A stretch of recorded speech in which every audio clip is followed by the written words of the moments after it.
BJP सरकार अपना तीसरा वादा पूरा करने वाली है, जो कि इस समय बहुत ही ज्यादा चर्चे में है। आप सभी को याद होगा 2014 में जब बीजेपी सरकार अपना इलेक्शन लड़ रही थी, तब उन्होंने 3 वादे किए थे। पहला, जम्मू कश्मीर से आर्टिकल 370 हटाना, जो कि 5 अगस्त 2019 में बीजेपी सरकार ने हटा दिया।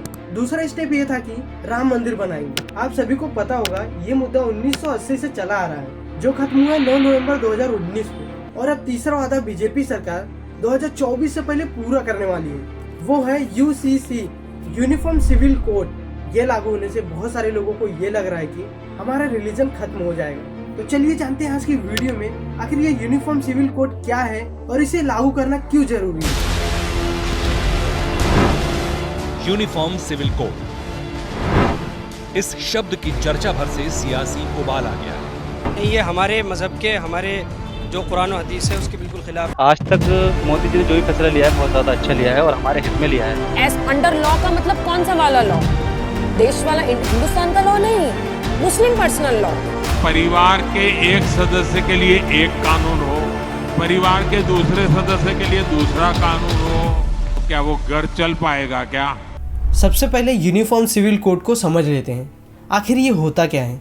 इसका मतलब पूरे देश में रहने वाले सभी लोगों के लिए एक जैसा कानून, चाहे किसी भी धर्म के हो और कोई भी भाषा बोलते हो, इन सभी के लिए एक ही तरह का कानून लागू होगा, यूनिफॉर्म सिविल कोड। इसे और अच्छे से समझने के लिए हमें अपने इतिहास को समझना पड़ेगा। अगर मैं बहुत पुरानी बात करूँ तो एशियंट इंडिया यानी कि प्राचीन भारत के समय जो कानून चलता था वो वेद और स्मृति के थ्रू चलता था। वेद को हिंदू धर्म में एक ज्ञान का भंडार कहा जाता है, जिससे लोगों के जीवन में जीने के लिए एक मार्गदर्शन मिलता है। स्मृति जो है उसके अंदर नियम कायदे लिखे हुए हैं। इनमें से जो स्मृति फेमस है आप सभी को पता होगा, मनुस्मृति, और इसको लोग ये भी बोलते हैं मानव धर्म शास्त्र। और उस समय यही धर्म और लीगल सिस्टम चलता था। मिडिवल इंडिया के समय जब मुगल भारत में आए थे तो वो लोग अपना धर्म और लीगल सिस्टम भी लेकर आए थे। जो मुसलमान का लीगल सिस्टम है वो आप सभी लोगों को पता होगा, शरीयत। और ये शरीयत कानून पूरे भारत में मुगल लोग ने धीरे धीरे अप्लाई करना शुरू कर दिया और लगभग 2 साल तक पूरे भारत में राज किया। इसके बाद 1765 में बंगाल, बिहार, ओडिशा का civil right East India company ने मुगल से खरीद लिया। सिविल राइट का मतलब ये होता है कि बंगाल, बिहार और ओडिशा का जो लैंड रेवेन्यू है वो खुद वसूलेंगे और इससे जुड़ी केसेस भी वो खुद देखेंगे। यानी कि judicial system east India company के हाथ में आ गया था। इसके बाद 5 या 6 साल के अंदर ईस्ट इंडिया कंपनी के अंदर इतना ज़्यादा वायलेंस होने लगा और इतना ज़्यादा करप्शन होने लगा, तब उन्होंने इंग्लैंड से वॉरेन हेस्टिंग को बुलाया और उस एरिया का जुडिशियल सिस्टम संभालने का पावर दिया।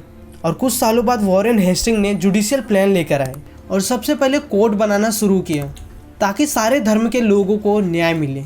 1772 के बाद जितने सारे रिलीजन थे, हिंदू, सिख, ईसाई या फिर मुस्लिम, इन सभी को क्रिमिनल मामलों में मुस्लिम लॉ के तहत ट्रीट किया जाता था। आप सभी को पता होगा, मैंने आपको पहले भी बताया है, मुस्लिम लॉ जो है उसको शरीयत भी कहा जाता है। अब इसके बाद सवाल उठकर यह आता है कि अब सिविल मामलों में क्या करें? तो उन्होंने हिंदू लोगों को हिंदू सिस्टम से किया और मुस्लिम लोगों को मुस्लिम सिस्टम से किया। ईस्ट इंडिया कंपनी हिंदू और मुस्लिम के सिविल मामलों में ज़्यादा इंटरवीन नहीं करती थी। इनको पता था अगर इनके सिविल मामलों में दखल अंदाजी देंगे तो ये लोग भारत में ज़्यादा टाइम तक टिक नहीं पाएंगे। 1828 में भारत की तरफ से पहले governor general Lord William Bentinck बने और ये भी पहले वही सोचते थे कि किसी भी सिविल मामलों में ज़्यादा इंटरवीन नहीं करेंगे।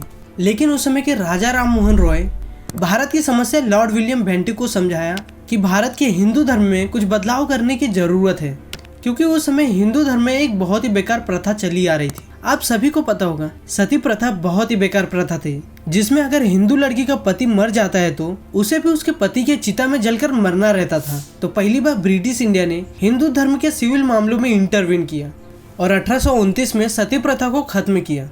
ऐसा नहीं था कि हिंदू समाज में वायलेंस और प्रोटेस्ट नहीं हो रहा था, उस समय पर भी बहुत ज़्यादा वायलेंस और प्रोटेस्ट हुआ था। इसके बाद 1853 में लॉर्ड डिलहौजी गवर्नर जनरल बने और उन्होंने हिंदू विडो रीमैरिज एक्ट को लागू किया और इसके लागू होने से हिंदू समाज में जो विधवा थी वो वापस से शादी कर सकती थी। तो पहली बार ब्रिटिश सरकार हिंदू धर्म के सिविल मामले में या फिर कह सकते हैं कि फैमिली मामलों में इंटरवीन किया।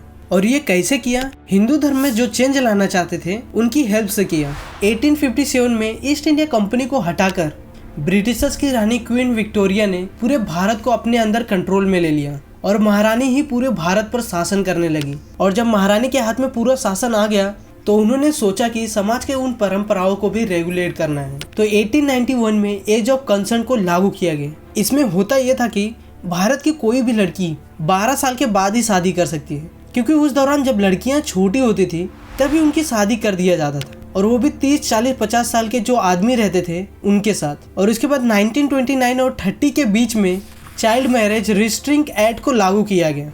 इसमें होता यह था कि लड़की की शादी की उम्र 14 साल होनी चाहिए और लड़के का शादी का उम्र 18 साल होना चाहिए। और फिर इसके बाद 1978 में लड़कियों की शादी की उम्र 14 साल से बढ़ाकर 18 साल कर दिया गया और लड़कों का शादी का उम्र 18 साल से बढ़ाकर 21 साल कर दिया गया। और फिर 1937 में Hindu human right to property act को लागू किया गया। इसके लागू होने से हिंदू धर्म में जो लड़कियां थी उनको प्रॉपर्टी में हिस्सा मिलने लगा। इसके पहले लड़कियों को किसी भी प्रॉपर्टी में हिस्सा नहीं मिलता था। और तब से विलियम बेंटिक और लॉर्ड डलहौजी हिंदू धर्म में जितने सारे प्रॉब्लम थे 1940 तक आते आते उन्होंने खत्म कर दिया। मैं हिंदू होने के नाते मैं उनको थैंक यू बोलना चाहता हूँ, क्योंकि अच्छा ये हमारे धर्म में जितने सारे प्रॉब्लम थे उन्होंने खत्म कर दिया। अच्छा होता कि ब्रिटिशर्स समाज में जितने सारे धर्म थे उनके भी प्रॉब्लम ठीक कर देते। जैसे कि 1940 तक आते आते ब्रिटिशर्स ने हिंदू धर्म में तो चेंज कर दिया, लेकिन मुस्लिम धर्म में अभी तक कुछ भी चेंजेस नहीं किया था, क्योंकि उनको पता था अगर मुस्लिम धर्म में चेंजेस करेंगे तो उस समय उनके खिलाफ बहुत ही बड़ा वायलेंस स्टार्ट हो जाएगा। तो इसीलिए मुस्लिम धर्म में उन्होंने कोई भी चेंजेस नहीं किया। और 1937 में उन्होंने संसद में एक बिल पास कर दिया था। वो बिल ये था कि मुस्लिम पर्सनल लॉ के अंदर कोई भी चेंजेस नहीं कर सकता। इसी की वजह से मुस्लिम महिलाओं को बहुत ही ज्यादा प्रॉब्लम का सामना अभी तक करना पड़ता है।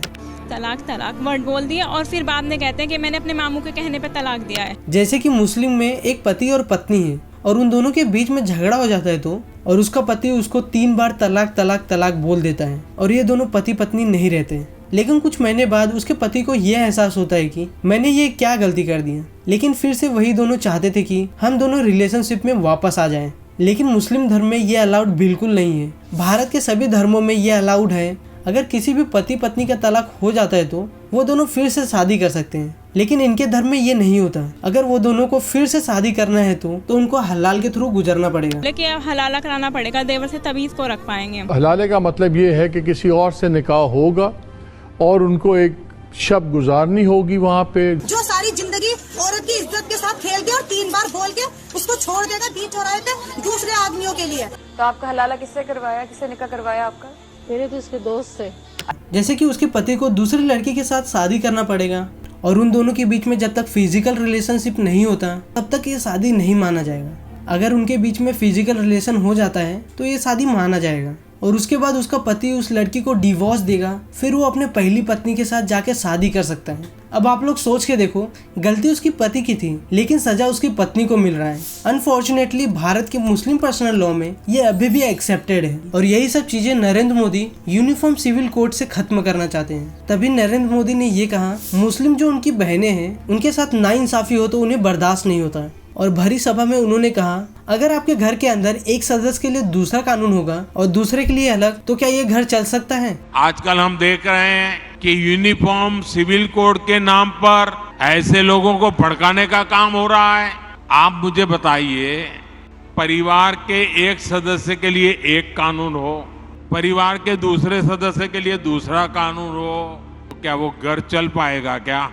तलाक तलाक वर्ड बोल दिया और फिर बाद में कहते हैं कि मैंने अपने मामू के कहने पे तलाक दिया है। आप सभी को पता होगा मोदी जी ने ट्रिपल तलाक को खत्म कर दिया और ये खत्म होने से मुस्लिम महिलाएं बहुत खुश हैं। क्योंकि लोग अक्सर ऐसी सडनली कोई ना कोई बात पे तलाक दे दिया करते थे।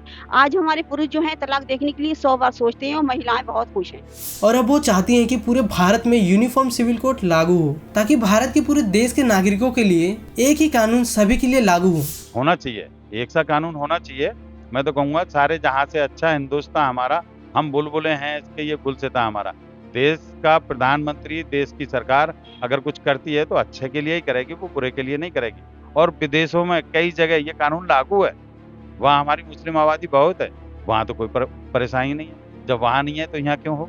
आई होप कि इस वीडियो से आपके लाइफ में कुछ इन्फॉर्मेशन ऐड हुआ होगा। बस आप लोग सिर्फ ये याद रखें कि ऐसे वीडियोस को बनाने के लिए पूरा दिन और रात चला जाता है रिसर्च और एडिटिंग के लिए। तो अगर वीडियो अच्छा लगा हो तो प्लीज़ सब्सक्राइब कर देना।